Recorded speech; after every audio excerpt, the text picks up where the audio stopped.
Good morning all of you. आज का हमारा टॉपिक है प्याज यूटिलिटी और इम्पॉर्टेंस ऑफ पियाजे theory nursery and primary schools. ठीक है, तो नर्सरी और प्राइमरी स्कूल के अध्यापकों के लिए क्या उपयोगिता बताई गई है इस थ्योरी की।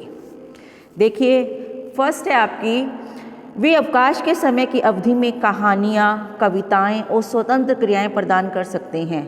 देखिए, जो अवकाश की अवधि होती है उसमें ऐसा नहीं है कि बच्चों को कुछ भी काम ना दिया जाए, ठीक है, बच्चों को कुछ भी ना करवाया जाए।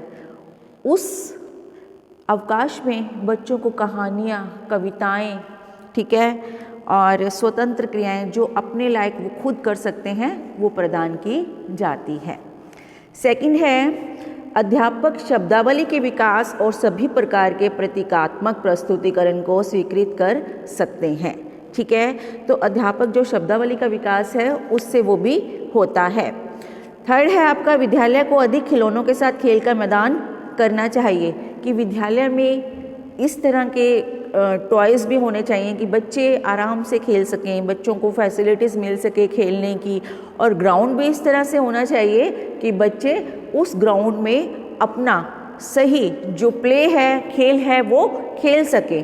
ठीक है, जिससे कि बच्चे अपनी क्रियाओं को नियंत्रित करना सीख सकते हैं। तो बच्चे उससे क्या हो जाते हैं, क्रियाओं को नियंत्रित करना। ठीक है, थर्ड है आपका, विद्यालय को कल्पनाशील खेल में उपयोग के लिए, निर्माण के लिए अधिक संख्या में खिलौने एवं उपकरण प्रदान करने चाहिए, कि बच्चों के लिए, कि बच्चों के अकॉर्डिंग ही क्या होने चाहिए, टॉयज़। ऐसा नहीं होना चाहिए कि बच्चों की संख्या क्या है, कम है, ठीक है, और टॉयज़ की संख्या उससे भी कम है, या बच्चों की संख्या अधिक है और टॉयज़ की संख्या कम है, तो ऐसे नहीं होना चाहिए। जो टॉयज़ हैं वो बच्चों के अकॉर्डिंग और बच्चों की क्रमानुसार होने चाहिए। ठीक है, नेक्स्ट है आपका, अधिक उन्नति करने वाले बच्चों को वर्गीकृत करने और गिनने के पदार्थ प्रदान करवाने चाहिए, कि जो बच्चे थोड़ा एक्स्ट्रा ऑर्डिनरी इंटेलिजेंट होते हैं उनके लिए और भी थोड़ी जो पदार्थ गिनने की व्यवस्था है, वर्गीकृत करने की व्यवस्था है, तो वो उपलब्ध करवानी चाहिए। नेक्स्ट है, पानी, बालू, ईंट, ड्राइंग, पेंट्स जो कि निर्माण और प्रस्तुतिकरण की विभिन्नता के लिए साधन प्रदान करते हैं, वो भी उपयोगी होते हैं। तो ये बच्चों के लिए बहुत ही इम्पोर्टेंस रखते हैं। नेक्स्ट है, घरेलू खिलौनों की कल्पना और नाटक के पात्र के अधीनय, जो घरेलू खिलौने होते हैं उसकी जो कल्पना और नाटक के पात्र के अभिनय के खेल को जो वो उत्साहित करते हैं, वो भी उन्हें प्रदान करने चाहिए। जैसे बच्चे क्या करते हैं, बच्चे खेल खेलते हैं, गुड़िया का खेल खेल लिया, गुड्डों का खेल खेल लिया, तो इससे क्या होता है, बच्चों को अंदर से एक्साइटमेंट होती है, और किचन सेट होता है उनके पास, तो वो क्या करते हैं, घर घर खेलते हैं, किचन में गुड़िया के लिए खाना बनाते हैं, उसकी शादी करते हैं गुड्डा गुड़िया की। तो इस तरह से जो बहुत सारी एक्टिविटीज़ होती है खिलौनों से, वो खेल सकते हैं।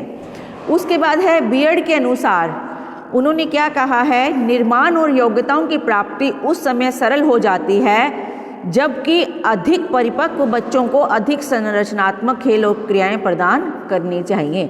जो बच्चे थोड़े मैच्योर हो जाते हैं उनको उन्हीं के अकॉर्डिंग जो गेम्स हैं और क्रियाएं हैं प्रदान करनी चाहिए।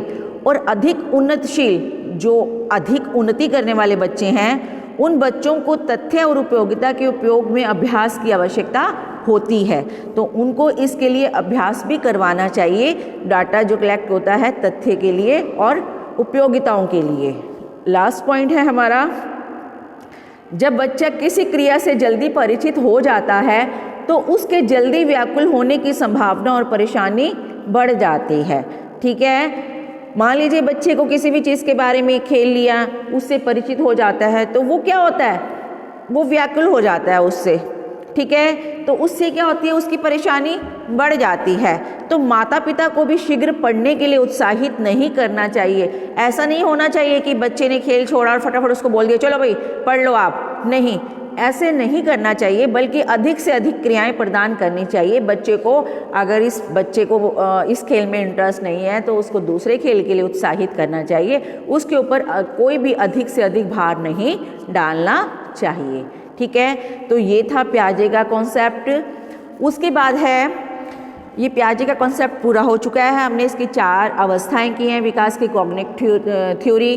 ठीक है, इसके बाद हमारा आता है कि बालकों के मानसिक विकास से संबंधित विभिन्न प्रकार की ज्ञानात्मक प्रयोगात्मक का विकास किस प्रकार से होता है, विस्तार पूर्वक वर्णन कीजिए। या किस लिए क्वेश्चन बन सकता है, कैसे बन सकता है। और नेक्स्ट, बालकों में संवेदना, प्रत्यक्षीकरण, बोध शक्ति, तर्क शक्ति, ध्यान, कल्पना और स्मरण शक्ति का विकास कैसे होता है। नेक्स्ट क्वेश्चन, अथवा बच्चों में विभिन्न प्रकार की संज्ञानात्मक या ज्ञानात्मक योग्यताओं का विकास किस किस प्रकार से होता है, वर्णन कीजिए। तो इसमें हमने बताना है कि उनकी संज्ञानात्मक या ज्ञानात्मक योग्यताओं का विकास किस किस तरह से होता है। तो बालकों में विभिन्न प्रकार की ज्ञानात्मक योग्यताओं का विकास निम्न प्रकार से होता है, इसके बारे में हम बात करेंगे। देखिए, सबसे पहले होता है संवेदन, सेंसेशन एंड परसेप्शन, प्रत्यक्षीकरण। संवेदन और प्रत्यक्षीकरण, सेंसेशन एंड परसेप्शन। प्रत्यक्षीकरण में ये सभी प्रक्रियाएं शामिल होती हैं जिनके द्वारा हम अपनी ज्ञानेंद्रियों द्वारा प्रदान किए गए जो सभी संदेश हैं उसको प्राप्त करते हैं। ठीक है, लेकिन जो बालक के प्रत्यक्ष ज्ञान योग्यता, परसेप्चुअल एबिलिटी होती है, उसकी संवेदना क्षमता में वृद्धि होने से बढ़ती है और उसकी संवेदना क्षमता जो होती है, सेंसेशन पावर होती है, उसकी ज्ञानेंद्रियां अर्थात नाक, कान, जीभ आदि के विकास द्वारा ही बढ़ती है। ठीक है, जो हमारी ज्ञानेंद्रियां हैं 5, तो इसके अकॉर्डिंग ही जो इसका विकास बच्चों के जो इसमें होता है इंद्रियों में, उसके अकॉर्डिंग ही बढ़ती है। जीवन के प्रथम वर्षों में प्रत्यक्षीकरण का विकास क्या होता है, अत्यधिक होता है, क्योंकि बच्चा क्या होता है जब छोटा होता है तो अत्यधिक ग्रोथ करता है वो। प्रारंभ में तो बच्चे की संवेदना क्षमता और प्रत्यक्षीकरण अविकसित होते हैं। शुरू में तो क्या होता है, अविकसित होते हैं, उसके बारे में इतना कि विकास हुआ है इतना पता नहीं चलता। लेकिन साधारण भाषा में अगर हम कहें कि प्रारंभ में बच्चों में वस्तुओं को पहचानने या अर्थ जानने की योग्यता विकसित नहीं होती, वो सिर्फ बड़ा हो जाता है, अपने पेरेंट्स के साथ अटैच्ड रहता है, ये तो है, लेकिन उसके बारे में, यथार्थ के बारे में, चिंतन के बारे में ये योग्यता विकसित नहीं होती। उसके बाद क्या बताया है, प्रत्यक्षीकरण और संवेदन का आपस में गहरा संबंध है, क्योंकि सबसे पहले जो संवेदन द्वारा इंद्रियों से हमें सूचनाएं प्राप्त होती हैं और फिर हम उसका अर्थ निकालते हैं। देखिए, जो हमारी इंद्रियां हैं उसके संवेदन के द्वारा ही हमें जो सूचना मिलती है वो हमें पता चलती है, उसके बाद हम उसका अर्थ निकालते हैं, उसके अर्थ के बारे में जानकारी प्राप्त करते हैं। तो यह अर्थ निकालने की प्रक्रिया ही क्या कहलाती है, प्रत्यक्षीकरण कहलाती है, प्रिसेप्शन। ये वही प्रक्रिया है जो प्रत्यक्षीकरण के अंतर्गत कुछ प्रत्यक्ष ज्ञान योग्यताएं प्रमुख होती है, जैसे दृश्य, visual, auditory, taste, smell and touch, जो हमारी 5 इंद्रियां हैं। तो यही क्या होती है, हमारी प्रमुख होती है। जो इंद्रियां जन्म के समय से ही विकसित होती है, जैसे हमने पियाजे में पढ़ा था स्टार्टिंग में कि जब बच्चा पैदा होता है तो वो जब लाइट की तरफ देखता है थोड़े टाइम बाद, जन्म के थोड़े घंटों बाद, तो अपनी आँख को लाइट को देख के मिचकाने लग जाता है। ठीक है, आँख को मिचकाने लगता है। इसका मतलब क्या है, उसने लाइट को देख के अपने प्रतिक्रिया करनी शुरू कर दी है। ठीक है, तो इस तरह से वो क्या है, अपनी इंद्रियों को विकसित करता है। हमारे वो हैं मनोवैज्ञानिक गिब्सन क्या कहते हैं, उनके अनुसार यदि इंद्रियां बच्चे का संवेदी तंत्र बनाती हैं, क्योंकि ये इंद्रियां दूसरी संवेदिक प्रक्रियाओं के साथ अंतःक्रिया करती हैं। उदाहरण से सूंघना और स्वाद दोनों ही दृश्य संवेदना से संबंधित होते हैं। ठीक है, तो ये किसका था कथन, गिब्सन का। उसके बाद क्या बताया गया है कि विकास की जो प्रारंभिक अवस्थाओं में तो बच्चे की दृष्टि स्थिर नहीं होती है, वह अपने आसपास की वस्तुओं पर नज़र नहीं टिका सकता। ठीक है, लेकिन वह नज़र टिकाने का प्रयास अवश्य करता है। यह संवेदन की पहली अवस्था होती है, लेकिन वह नज़र टिका नहीं पाता। उसके बाद है व्यक्तियों में वस्तुओं के विभेदीकरण करना, ध्वनिकी को पहचानना आदि प्रत्यक्षीकरण की क्षमता के विकास की ओर संकेत करते हैं। ये क्या है? प्रत्यक्षीकरण। और धीरे धीरे वह सभी इंद्रियों का प्रयोग करना शुरू कर देता है और उसमें अपने आसपास के वातावरणों को जानने की आकांक्षा उसके अंदर पैदा होती है।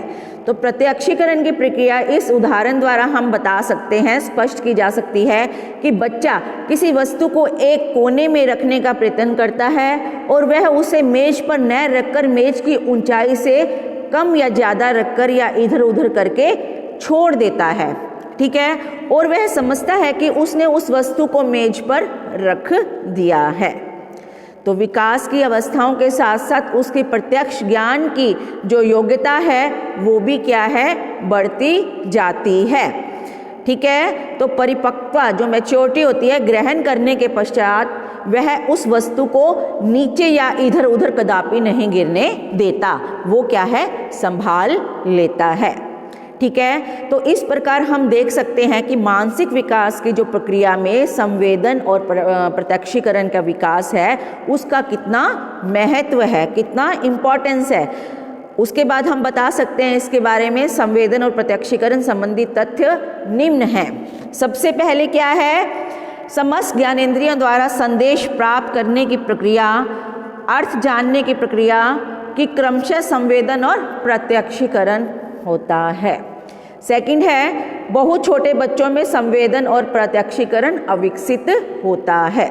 थर्ड है आपका संवेदन और प्रत्यक्षीकरण में क्या है? आपस में गहरा संबंध, आपस में गहरा रिलेशन है दोनों में। उसके बाद क्या बताया गया है कि जो इंद्रिय जन्म के समय से ही कैसे हो जाती है? विकसित हो जाती हैं और जन्म के पश्चात वे धीरे धीरे परिपक्व मैच्योर हो जाती हैं। प्रारंभिक संवेदन की अवस्था बच्चे की दृष्टि का अस्थिर होना है, क्योंकि जब बच्चा जन्म लेता है उसके कुछ घंटे बाद जब लाइट को देखता है तो वो क्या करता है? आंखें मिचकाता है। तो ये सबसे बड़ा एग्जाम्पल है बच्चे के लिए, बच्चे के जन्म के बाद। लास्ट पॉइंट है हमारा इसका, अंतर ढूंढने की योग्यता का अर्थ प्रत्यक्षीकरण क्षमता में वृद्धि का होना। तो बच्चा धीरे धीरे जब मैच्योर हो जाता है उसमें मैच्योरिटी आनी शुरू हो जाती है, परिपक्व हो जाता है और उसको चिंतन करने का पता चल जाता है अपने बारे में कि सही ज्ञान क्या है, ठीक है। तो ये था सारा मानसिक विकास का पक्ष। ऐसे ही धीरे धीरे ये मानसिक विकास बढ़ता रहता है। तो इसके बारे में आज हमने पढ़ा और बाकी हम कल करेंगे। Thank you.